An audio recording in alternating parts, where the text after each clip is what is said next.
Hello everybody, my name is Brendan Dewant. I'm in the CHEM 1005 class at UNE this semester.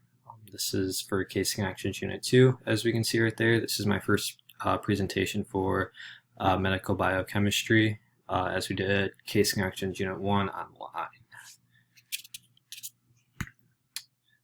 And today I will be going over two case connections. I'll be doing actually case number 3 first, followed by case number 2. So we'll hop right into those. For case connection, case number 3, we have a 5-year-old boy who was brought into the pediatrician's office by his mother. He is showing some signs of a medical condition that we'll talk about in the next slide here. But we will be referencing this slide back and forth just due to the charting, as well as just looking at the symptoms that our 5-year-old patient is experiencing.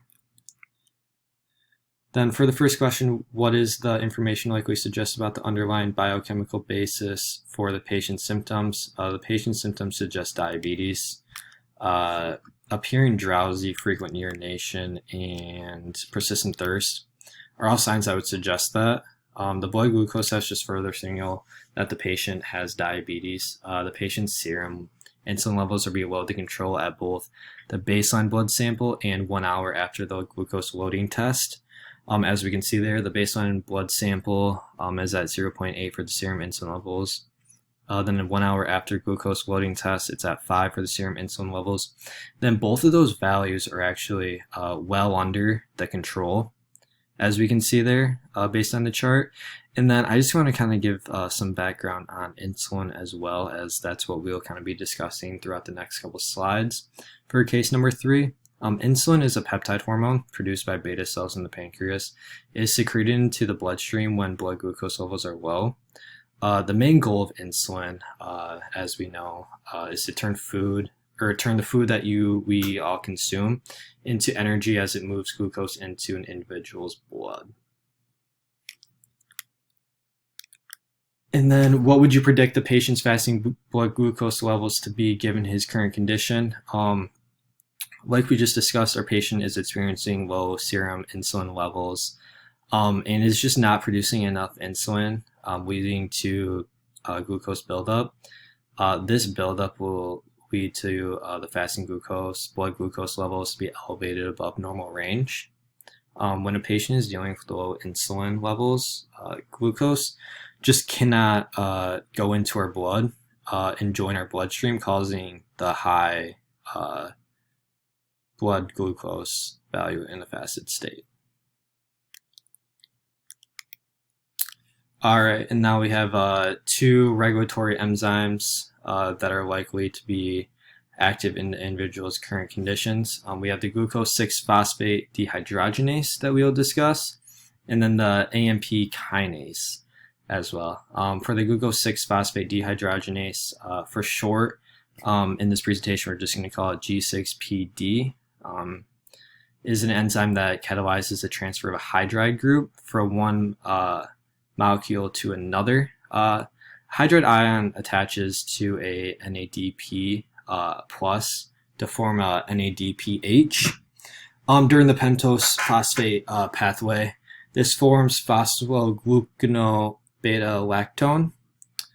A deficiency to G6PD is X chromosome linked, so just we have a 5-year-old boy here, so this would make sense. And leads to the likelihood of impaired fasting glucose and diabetes. Then moving on to AMP kinase. AMP kinase adds a phosphoryl group onto a sugar. AMPK, for short, it regulates lipid and glucose metabolism as well. This is why researchers suggest AMP as the master switch, actually, is what I just learned. It is activated as a high phosphate depletion.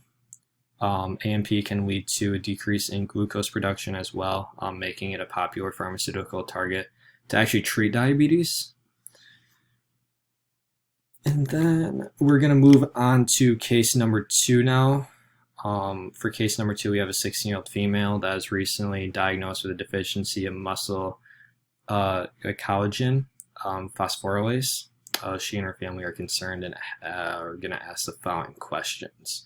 And then we'll go over the following questions in these next couple of slides, actually. Okay, question number 1. I'm not sure I understand the issue. Can you explain how muscle glycogen is used normally during exercise? We're going to break this slide down into 3 separate steps here. The first is going to be initiating of glycogen breakdown. Next is going to be the 4 enzymes used to form glucose 6-phosphate. Then finally we'll talk about glycogen breakdown. Glycogen is obviously the main way we store glucose in our bodies. This is important due to glycogen breakdown being the main source of energy during high levels of activity. In this case, directly skeletal muscles store glycogen as well, as the glycogen can be broken down into glucose 1-phosphate and into glucose 6-phosphate, then through glycolysis to get ATP molecules. 4 different enzymes, like I said, are involved in this process. Glucagon phosphorylase cleaves the alpha-1,4 glycolytic bond by using the enzyme and an orthophosphate HPO4. This forms glucose 1,6-phosphate. To continue glycogen breakdown, we use the enzymes transferase and alpha-1,6 glucidase. The transferase shifts glucose residues to create a more linked branch. Alpha-1,6 glucidase releases the free glucose altogether.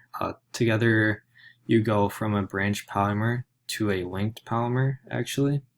The final enzyme, phosphoglucomutase, is used to transfer the phosphate group from carbon 1 to carbon 6. And then this is to form glucose 6-phosphate. Now we'll go into the final step of glycogen breakdown. And then we'll obviously discuss this primary and skeletal muscles, because skeletal muscles can regulate glycogen phosphorylase. Phosphorylase exists in A and B that can go back and forth. AMP will act as an allosteric activator for phosphorylase B when low levels of ATP are detected. When doing strenuous activity, an individual will release epinephrine to stimulate phosphorylase kinase to go from phosphorylase B in the T state to phosphorylase A in the R state. The release of epinephrine signals the additional breakdown of glycogen in glycolysis to form ATP.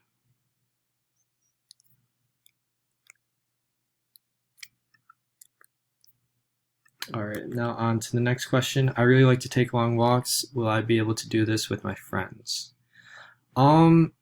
Yes, you will still be able to take long walks with your friends. However, it's necessary to take proper care of yourself before, during, and after your long walks. You should consume a diet rich in carbohydrates. This can include pastas, potatoes, breads, and several other food items that you enjoy eating. Also to consume foods rich in sucrose, such as fruits and vegetables before your long walks as well. And then to finally have a safe plan just in case of a medical emergency. You should make your friends aware of your health condition that you like to go on long walks with, and then what to do in case of emergency. So discuss kind of like an action plan with your friends just in case anything happens. All right, now we're on to the final question. As a result of this deficiency, will I need to get up at night to eat to maintain my blood glucose levels? No, that won't be necessary.